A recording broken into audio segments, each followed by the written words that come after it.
Thank you, worship team, and good morning to you all. It is good to be back from Hawaii with you all. We're a bit tired, and so if I fall asleep, I promise it's me and not you.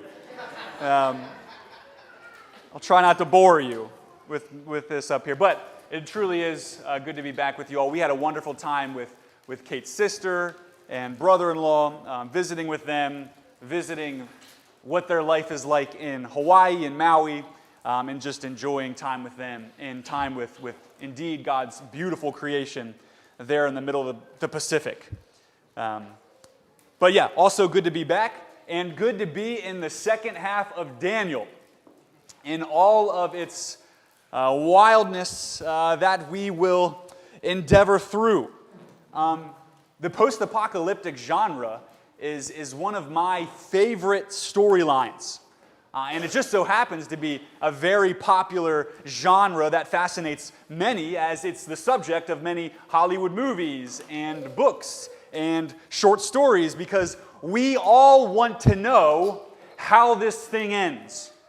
That's why it fascinates many. We all want to know how this will turn out. Is it going to be aliens? Is it going to be asteroids? Is it going to be floods, fire, killer viruses, lethal machines, mutant creatures, robots, or some nuclear event that takes us out? And this popular interest is probably due to the existential angst we feel in our hearts from the increasing understanding that we are simply not at peace in our world. Our world is at conflict. We are at conflict with our world. We are at conflict with one another. And so we have this existential angst that tells us, that shows us, this thing isn't going to end well. And so we are increasingly aware about potential threats from all sides: climate change, terrorist attacks, world wars, coups, and so on we could go. All is not well. And so with this increasing awareness about these things in the world around us, what better time is it for us to study this apocalyptic portion of our Bible here in the second half of Daniel? For those of us that might be interested in the end of the world. If we really want to know, again, how all of this will end up, what better place to turn than the one who controls all of history? And so these last chapters of Daniel are very relative for us.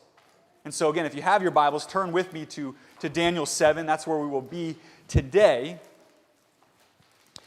And I find it somewhat interesting because most of the time I think we avoid these places in our Bibles. We don't know what to do with them. Revelation is somewhat of a mystery. This portion of Daniel might scare us a bit, and we fear entering into them because we're afraid we might not understand what's going on. And many times, preaching or teaching even just skip over these sections altogether to avoid such realities. And I'll admit, as I was considering our preaching series, I considered only preaching the first half of Daniel because I didn't necessarily want to do this portion. It would just be easier to do the first 6 chapters, and they're stories that we know and are familiar with. Plus, when it gets to these portions of our Bible, many different people have varying interpretations or conclusions about these finite details.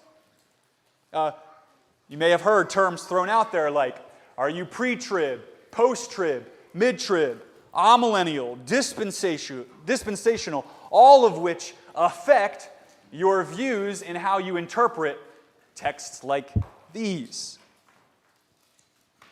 And not just that, but some teachers will even expound on these passages and tie them directly to current events in Europe or the Middle East, and tell you how there's a one-to-one correlation between this and that.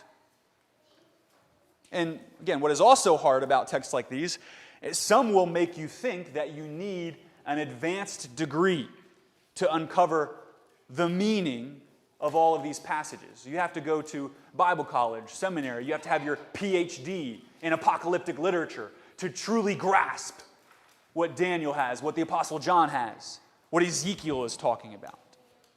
You need to follow some crazy reading formula to understand this correctly. And so, with all of this coming to bear as we come to portions of Scripture like these, it leaves us wondering, will we ever understand passages like these in our Bible? And so you can see why I might have my own angst about stepping into this. Will we ever understand Daniel 7, Daniel 8, 9, so on, Revelation 13? And what I want for us is to be able to answer that question with a resounding yes. Yes, we will. That, in fact, we can understand this last half of Daniel. And it's quite simple, even. When we strip away all the extra noise surrounding the text, when we peel back all the bias of things we might have heard or over time about said apocalypse, this passage then can be quite easy to understand. And so what I want to put before us is that in order to do this, in order to understand this well, we must focus our attention on the central purpose of passages such as these. Because God is not trying to be complicated or obscure. I think one of the characteristics, one of the attributes of God is that He is simple. And He wants to communicate plainly. That's why He gives us a text that we can pick up and read. And so He does communicate plainly. And so when we get this, I hope we will find the rich blessing and encouragement and hope which these parts of Scripture indeed do afford to us. But also, when we come across Christians who might have differing views about the end times, no matter our view, we can thus minister to a variety of people, whether the Lord returns sooner or later.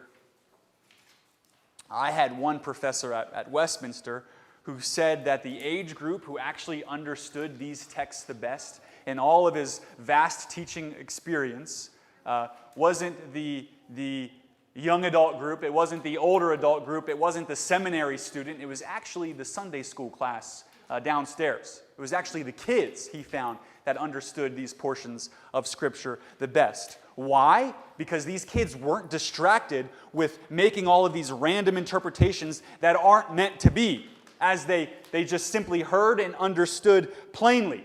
What did they understand? There's a big bad monster and he needs to be taken out. That's the simplicity of apocalyptic literature. That's at the core of both this second half of Daniel and even Revelation. As one summary of the entire Bible really shows us, and what I love, it's the simplest interpretation, the simplest summary I've ever heard. Slay the dragon, get the girl. That's at the core of the gospel. That's at the core of apocalyptic literature. Slay the monster, slay the beast, slay the dragon, get the girl, the bride, the church, us. So maybe we remember this as we navigate through these wild passages of Scripture. And so before we begin to, let me set up with our method of interpretation a little further. Again, to understand any type of writing, we must understand its purpose. And to understand this portion of Scripture, we need to understand apocalyptic literature. Again, so at root, apocalyptic literature is a revelation of the ending of the present age into an age that is to come. At present, we are in an age characterized by conflict, and we are looking forward to a final age of peace. And so apocalyptic literature shows us how the kingdoms of this age will end. And this is the ultimate theme, purpose of apocalyptic literature. It shows us how this age, this kingdom will end and be replaced with the one true kingdom from God. Again, this is at the core. This is at the core of our interpretation.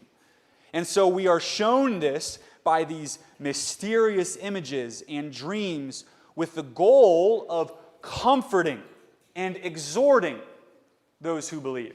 The goal of these texts are one of comfort for us, in spite of all of the craziness we are about to read. And just to put it plainly, too, if you walk away from this book thinking you'll understand everything, I want you to know you're also sorely mistaken. Because Daniel himself in chapter 12, verse 8 says that even when he hears these things, he does not understand.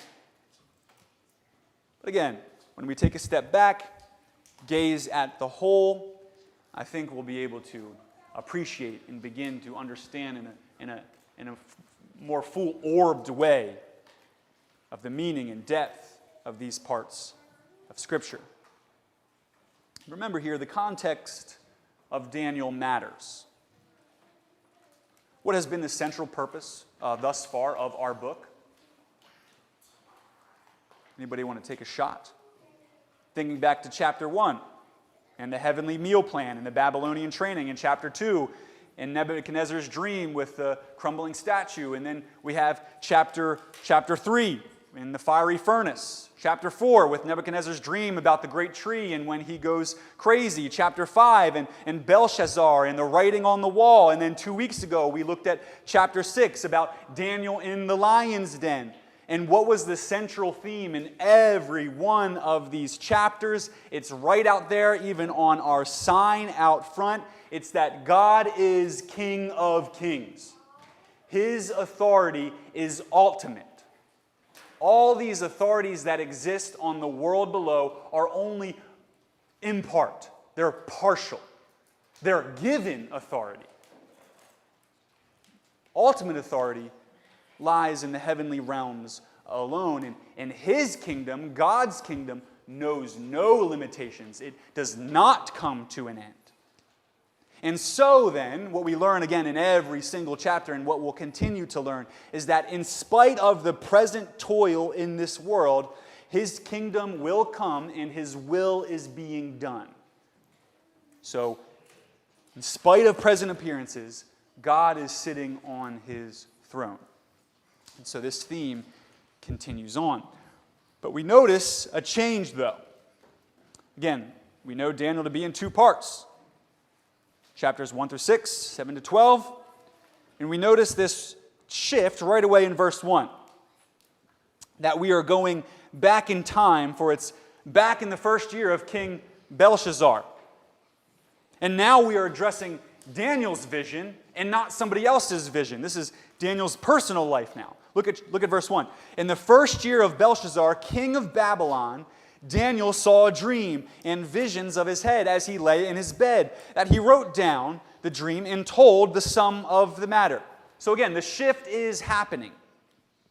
Before we saw how God is ultimately ruling the ages at present, but now Daniel is going into these visions and dreams of his mind, which will reveal to us how God is ultimately ruling always.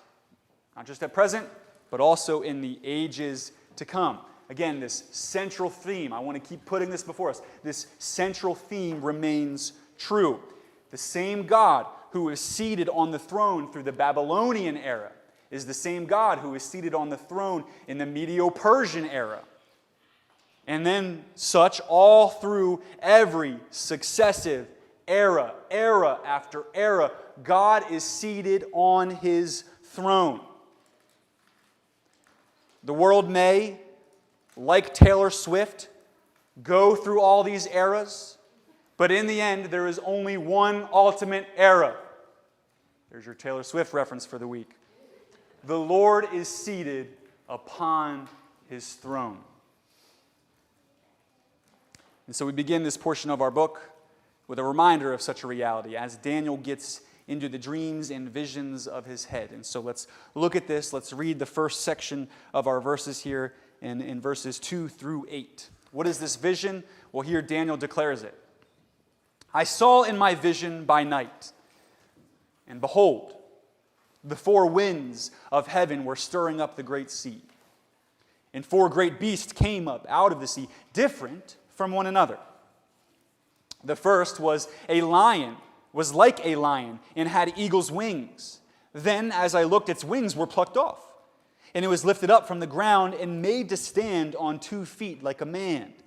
And the mind of a man was given to it. And behold, another beast, a second one, like a bear. It was raised up on one side. It had 3 ribs in its mouth between its teeth, and it was told, Arise, devour much flesh. After this I looked, and behold, another like a leopard with 4 wings of a bird on its back. And the beast had 4 heads, and dominion was given to it. After this I saw in the night visions, and behold, a 4th beast, terrifying and dreadful and exceedingly strong. It had great iron teeth. It devoured and broke in pieces and stamped what was left with its feet. It was different from all the beasts that were before it, and it had 10 horns. I considered the horns, and behold, there came up among them another horn, a little one, before which 3 of the first horns were plucked up by the roots. And behold, in this horn were eyes like eyes of a man, and a mouth speaking great things. Now imagine why kids understand this well, because their imaginations can run wild with these things. Picture such beasts. This is the vision that Daniel sees. He sees 4 winds of heaven stirring up this great sea. And immediately we need to recognize we are, again, in the realm of imagery and metaphor. What is this that Daniel is using? He's using similes. He's saying like. What is this? This beast is like something. In other words, there's no human words for these animals because it's something entirely different categorically. But it's like this, it's like that. So Daniel tells us what these things, these monsters are like. And in the Bible, as elsewhere in the ancient Near East, this vision associated with the sea is an image associated with chaos and rebellion. And these beasts are emerging from this chaos and rebellion, this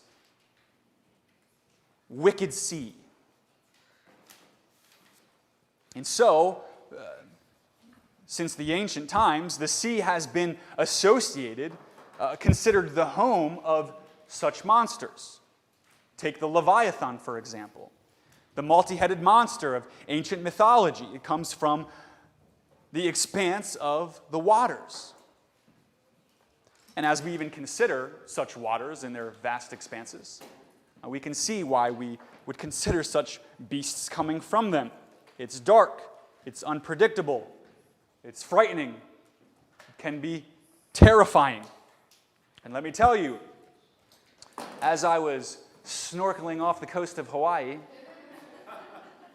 with the reef just below me and all of the beauty of the colorful fish, as I gazed a little further away from said reef, in the dark expanse of the middle of the Pacific, it was a little terrifying, a little frightening, as I wonder what is lurking in that darker, colder water. What great white shark is going to appear out of nowhere and devour me? So I can understand. I do understand why this ocean of chaos is called home to such monsters. But Daniel sees these monsters. And it's not that they're just terrifying, like a hungry great white shark or a vicious T-Rex for some of our kids. Rather, it's also because they're evil. These are evil creatures, evil monsters. They are opposed to God, agents of chaos and destruction, born from the very sea they came from. And here in Daniel's vision, this sea is stirring these monsters up, 4 in all, each one more frightening than the last. And these enormous monsters, half this and half that, are nothing like the monsters of our nightmares. They would give our nightmares nightmares. 10 horns, 4 heads. Again, half this, half that. We see the first of these beasts is like a lion with eagle's wings. Half beast, half bird. And while Daniel watched, what happens? It transforms. Its wings are clipped. And it rose to its feet like a man. And was given the mind of a man. This lion-eagle thing. It has wits and smarts about it. And then there's this second beast, like a bear, but it's raised up on one side, either because it's ready to strike or because it has this grotesque deformity. We don't know. Maybe he is like the Hunchback of Notre Dame, or maybe he's just ready to pounce and devour flesh like he already has the 3 ribs in its mouth. And it's told to devour even more. Frightening image. And then we have the third beast, part leopard, part bird, with 4 heads. Such a flying leopard would combine both ferocity and speed. None of us would be able to escape it. Nor would we be able to escape its gaze as it could look all around. And this beast was given authority to rule. And then we have this last beast, this final beast, this fourth beast, which is the most terrifying of them all. It couldn't even be described with earthly animalistic terms. It was frightening and dreadful, incredibly strong, with large iron teeth that devour and crush. And it would trample whatever it didn't eat. 10 horns. And since horns are usually a symbol of strength in the Bible, it's exceedingly strong. And if that wasn't enough, then there's another horn that comes up and appears while Daniel's just observing. And then it has eyes on these horns. It has eyes and a mouth, and it spoke arrogantly. These are our beasts. And at this point, again, apocalyptic literature, at this point, we are meant to feel fear, we are meant to feel scared and intimidated. Imagine if you had a nightmare of such beasts. We were made to feel as if the lion's den was bad. But that would pale in comparison to being confronted with these monsters. And Daniel admits later in verse 15 that these things trouble his spirit as they are so frightening. Look at this. He says, "As for me, Daniel, my spirit within me was anxious, and the visions of my head alarmed me. I approached one of those who stood there and asked him the truth concerning all this. So he told me and made known to me the interpretation of these things," which we'll get to that next week. He has to know, what are these beasts? What do they mean?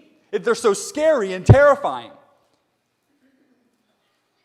And what we'll see more of is that these beasts, what they ultimately are representations of kings and kingdoms, of the world in which we live. And so the visions declare that our world is being run by a succession of such evil, fearsome monsters that just get progressively worse.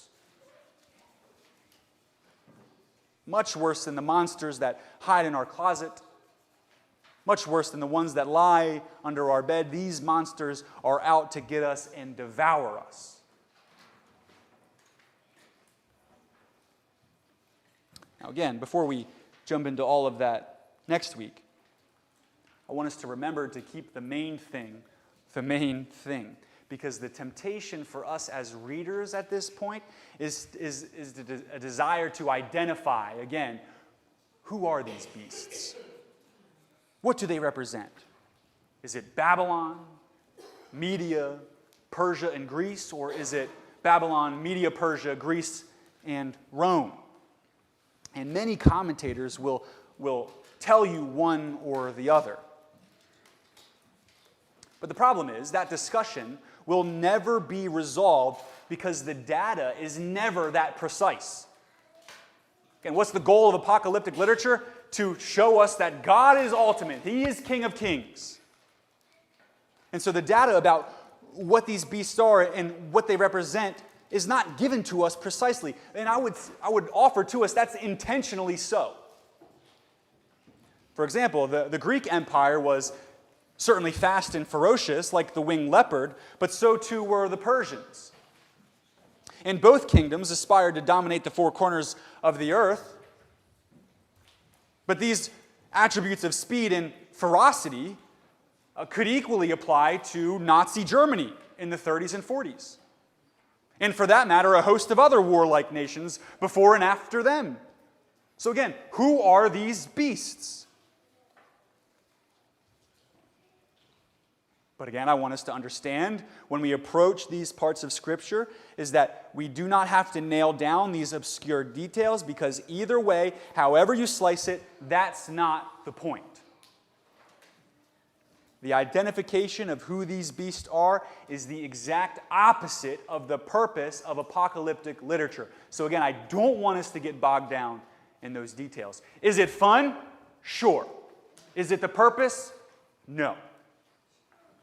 The identification of, again, what these beasts are is the exact opposite of this genre's purpose. The point is, of these four beasts, there's always going to be another. There's always going to be this wicked beast. There's always going to be another nation that rises, a kingdom that conquers. But in the end, they will all fall. There is always something scarier until God's kingdom is finally and officially established. So if you really want, you can choose how you please to identify these four beasts. But again, more so what these monsters represent and show us is how nations will continue to rise and fall scarier and scarier until life in this present age comes to an end and we enter a new era of history, the establishment of God's kingdom and His eternal authority forever. But again, as I find it a bit striking as well that the superpowers of today still represent themselves by such predatory animals as these.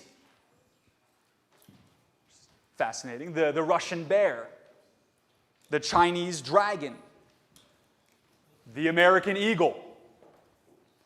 The beasts of the present age may change their shape and look different as time passes, but their violence and lust for power continues. Nebuchadnezzar turns into Darius, who becomes eventually Alexander the Great, who then eventually turns into Nero and Domitian, who then become further manifestations of the beast with Hitler and Stalin and Mussolini, Putin, Kim Jong-un, and so on. These frightening beasts were present in the gas chambers at Auschwitz or on the killing fields of Rwanda, and they are still tormenting saints in China and Sudan and other parts of the Middle East. The point is, the beasts will always exist until God establishes His final authority and kingdom. These monsters will continue to haunt us until then. But the hope is, though they are relentless, God is still the ultimate authority. He is still seated on His throne. And these kingdoms, these present powers and authorities and principalities will be defeated. And the continual presence then of beasts in our world ought not to surprise us, because every human manifestation of evil is simply a reflection of this great beast, the great dragon himself, Satan. Wherever our location in time or space, frightening monsters will exist as they place themselves against God and His people. We inhabit a world in which we have good reason to have trouble sleeping. There's pain and suffering. There's sorrow. There's persecution. And Paul in Ephesians 6 reminds us that our struggle is not with flesh and blood, but against the rulers, the authorities, the powers of the dark world, and against the spiritual forces of evil in the heavenly realms. We wrestle with wild beasts like these. But the hope in all of this is that this is only for a time. This is only for a season. Because why? Well, immediately, Daniel turns to another image. Pick it up in verse 9. Daniel says, "As I looked, thrones were placed, and the Ancient of Days took his seat. His clothing was white as snow, and the hair of his head like pure wool. His throne was fiery flames. Its wheels were burning fire. A stream of fire issued and came out from before him. 1,000 thousands served him, and 10,000 times 10,000 stood before him. The court sat in judgment, and the books were opened." Again, this is the real heart of apocalyptic literature. See how abruptly the scene changes? We were just told about these 4 wild, crazy monsters. But now we have such a sudden scene change. We go from terrifying, chaotic beasts to a very orderly courtroom. And the presence of calm almost just rushes over us as we hit these 2 verses. The Ancient of Days, God himself, is seated upon the throne. His clothes are as white as snow. He's uncompromising in his purity. His hair is white as wool, perhaps pointing to his unsurpassing wisdom. His chariot throne is blazing with fire, showing his divine warrior fearsome power, which destroys all things opposed to him. Seen by the very fire that flows from his throne outward. And he is surrounded by a whole host of angelic attendants that are able to execute his rulings. You thought 10 horns was a lot? How about 10,000 times 10,000 hosts to execute his judgments, his rulings, his will?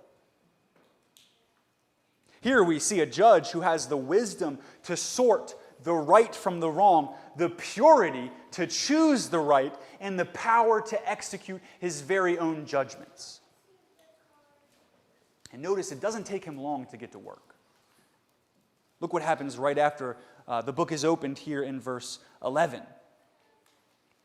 "I looked then, because of the sound of the great words that the horn was speaking," again, this monster, "and as I looked, the beast was killed, and its body destroyed and given over to be burned with fire. As for the rest of the beasts, their dominion was taken away, but their lives were prolonged for a season and a time." This is a remarkable picture of God. And again, the central purpose of our book from beginning to end becomes clear and comes to bear even here. God's authority rules. Right as the book is opened, what happens to that beast? It is slain. God executes his judgment with immediacy. The beasts are as nothing to him. Again, we all have scary things in life. We all have monsters lurking under the bed in the shadows. But these are as nothing to him. Just as he created this entire world with a single word, so too he can slay this dragon with the very sound of his lips. And here is where our hope then lies. For when we flinch at the harshness of our own experiences on this side of heaven, when we close our eyes and see again all the monsters that haunt us, Daniel gives us something greater. The horns of this age are as toothless as the lions in the lion's den. For God is our true judge, and his verdicts are the only thing that stand or matter in the end. He judges fairly and rightly, and his rulings are black and white. The earthly kingdoms may threaten us or make us suffer or even kill us, but they have no power over our soul. When the beasts have done their worst, we immediately go and stand before our God on his throne in heaven.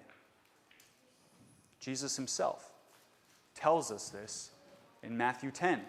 What does he tell us? He tells us, do not be afraid of those who kill the body, but cannot kill the soul. Don't be afraid of them.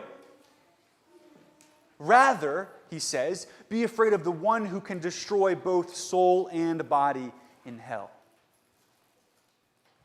The only one that truly matters in this story is not the beasts, but the judge. And notice, too, that there is another person in this courtroom. Pick it up in verse 13. Daniel writes, I saw in the night visions, and behold, with the clouds of heaven there came one like a son of man. And he came to the Ancient of Days and was presented before him. And to him was given dominion and glory and a kingdom that all peoples, nations, and languages should serve him. His dominion is an everlasting dominion, which shall not pass away, and his kingdom one that shall not be destroyed. Now, for Daniel, this must have been a really confusing picture, because who is like God? Who can approach the throne? No one. Moses couldn't. Aaron couldn't. Joshua couldn't. Solomon could not. David could not. None of them could. No one was worthy. And yet now, who is this Son of Man that not only approaches the throne, but is given authority to rule? Who is given glory and honor? Who the nations are told to bow down to and worship? Who is this Son of Man? What are we to make of this vision? And for us, it's easier for us to understand Daniel, the book of Daniel, than Daniel himself, because we have the benefit of hindsight. We have the benefit of hindsight from this prophecy's fulfillment. Who is this Son of Man? Sunday school answer, everybody? Jesus. Isn't that a beautiful thing? The Son of Man, Jesus himself, robed in the frailty of human flesh, and yet given the divine keys of the kingdom. And it's this man, it's the Son of Man, it's Jesus who makes even these monsters tremble with fear. For they cannot stand against him. No weapon formed against him shall remain. Their weapons can't hurt him. Their fangs cannot crush him. No, in fact, their days are numbered by his hand. For this one, Jesus the Messiah, has the ultimate authority to rule. He has dominion even over these monsters. They are nasty and fanged, but in the end they will be slain just as the rest of the beasts and other agents of evil. And this is the hope of the Christian. This is the hope of apocalyptic literature. That in spite of present circumstances, in spite of the monsters that lurk in our bed and in our minds, in spite of the evil that persists in the world around us, plaguing us and our world, God will ultimately bring all these things to justice.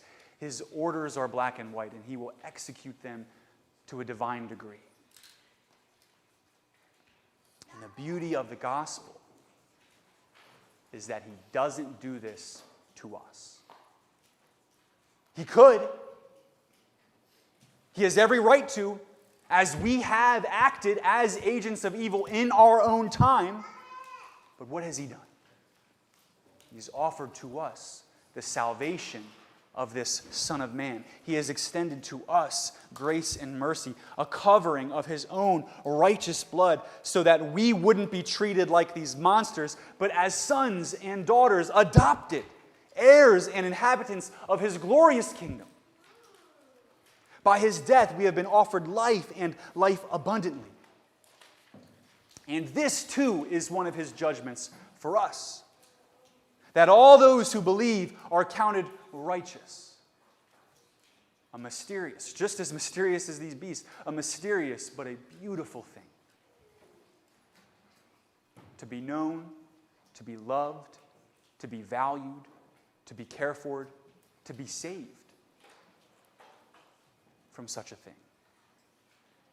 So the message of Daniel 7 is not about trying to work out who these beasts are, but rather it's for us, in the midst of this beastly world, to live our lives in such a way that has our eyes fixed on the peace God's kingdom will bring, just as the message of Daniel has always been up until this point. It's to give us hope. So instead of being terrified by the beast, we can live each day remembering the one who will deliver us. When the beast will no longer haunt us and the monsters will no longer win. But God and his kingdom alone stands forever. This will continue to be our message going forward. Again, this is the hope of apocalyptic literature.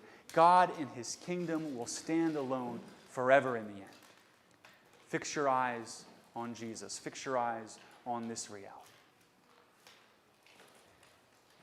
Let's pray as we close. God, we thank you for this morning.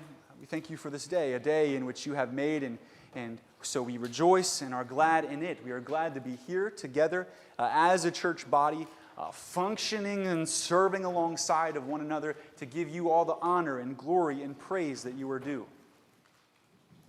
And God, I pray that you would impress it upon our hearts that as we walk through and in the midst of the valleys of the shadows of death in our life, in the true and hard woes, in the struggles that plague us, God, I pray that your Spirit would impress upon us just the reality of Daniel 7. That you are seated, you are acting, you are ruling. And so our experiences here on this side of heaven then are not in vain, as they will be redeemed. They're redeemed through the blood of your cross and through Jesus Christ our Lord, your very own Son, the Son of Man, by whose blood we are counted righteous. Oh God, may we see this beautiful gift as we walk through the rest of Daniel. May we see the beauty of your cross, the beauty of your gospel, the beauty of the Ancient of Days, you yourself, loving and caring for us, so much so that you've offered salvation to us. And God, we thank you for ultimately slaying our beasts, destroying these monsters that haunt us, that plague us, that are out to get us. And we thank you that your kingdom is good. Your kingdom is true. Your kingdom is just. And that ultimately your kingdom is one of peace and a loving and inviting one. So we thank you for that reality as well. I pray that you would also impress upon our hearts the desire for this reality to be known on this side of heaven. That we would strive to encourage those around us that the monsters that they have in the end do not win, but you do. And so may people be drawn to you through the pangs of life. God, draw us to yourself.